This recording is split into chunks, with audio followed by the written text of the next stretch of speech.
Day 62, Removing the Veil. Reading from A.W. Tozer's Pursuit of God. Among the famous sayings of the Church Fathers, none is better known than Augustine's, "Thou hast formed us for thyself, and our hearts are restless till they find rest in thee." The great saint states here, in few words, the origin and interior history of the human race. God made us for himself. This is the only explanation that satisfies the heart of a thinking man, whatever his wild reason may say. Should faulty education and perverse reasoning lead a man to conclude otherwise, there is little that any Christian can do for him. For such a man, I have no message. My appeal is addressed to those who have been previously taught in secret by the wisdom of God. I speak to thirsty hearts, whose longings have been awakened by the touch of God within them, and such as they need no reasoned proof. Their restless hearts furnish all the proof they need. God formed us for himself.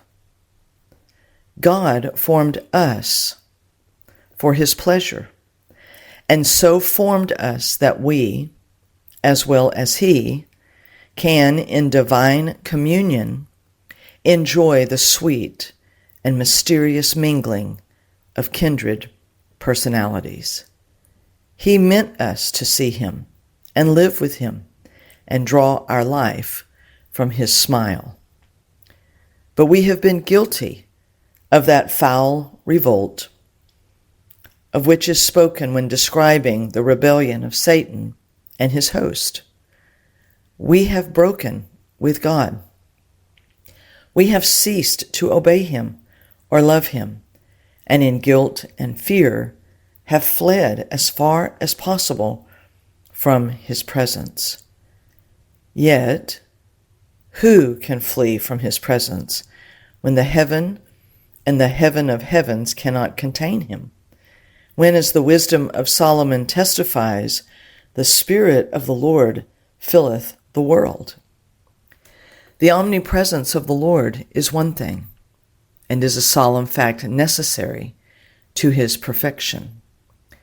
The manifest presence is another thing altogether, and from that presence we have fled, like Adam, to hide among the trees of the garden, or like Peter, to shrink away, crying, "Depart from me, for I am a sinful man, O Lord."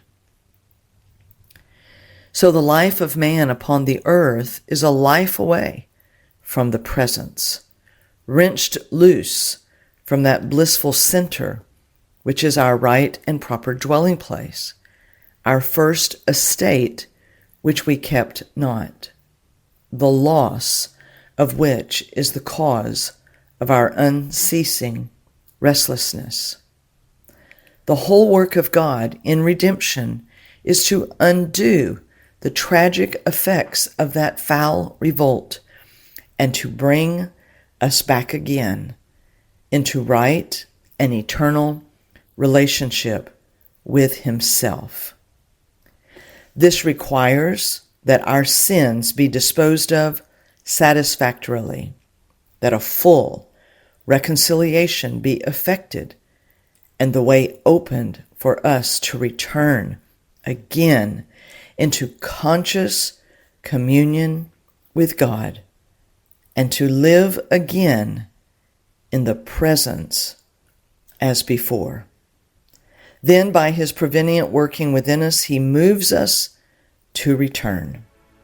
This first comes to our notice when our restless hearts feel a yearning for the presence of God, and we say within ourselves, "I will arise and go to my Father."